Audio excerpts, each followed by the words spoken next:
পুজোটাও আসছে না। জিভ না তোমার চুল। উলি বাবা, দেখি চুলটা না। উলি বাবা। Good morning.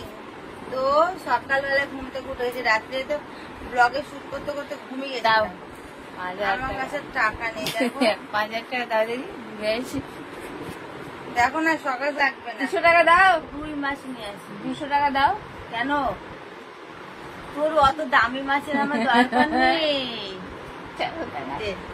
200 টাকা দাও।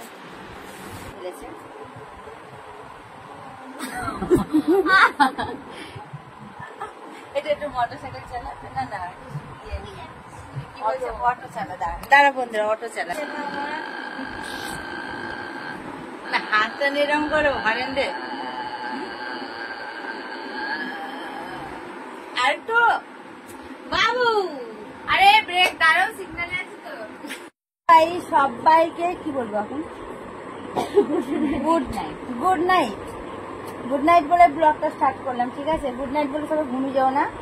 এখন বাজছে রাত্রির 1:10। তো সবাইকে গৌরীকুঞ্জ চ্যানেলে ওয়েলকাম জানিয়ে ব্লগটা স্টার্ট করলাম। ঠিক হবে, শো পা দেখাচ্ছে এদিকে, শো ব্লগটা স্টার্ট করলাম। তো শুরু থেকে লাস্ট পর্যন্ত সবাই থাকো। আমার পরিবারে যদি কোনো নতুন সদস্য এসে থাকো তো চ্যানেলটা সাবস্ক্রাইব করে পাশে থাকা বেল বাটনটা অল বাটন করে রাখো। দেখি কতটা ব্লগ হবে জানি না, ছোট্ট ব্লগ হবে না বড়। তো আমাদের তো খাওয়া দাওয়া কমপ্লিট হয়ে গেছে, লাইট টাইট করে নিয়ে। আর এখন এই যে চাউমিন খেয়েছি। চাউমিনটা দিয়ে চাউমিন নিয়ে আসিস কই, ডিম কোথায় খেয়ে নিয়েছিস? আগে ডিমগুলো সব খেয়ে নিয়েছি জানো তো। চা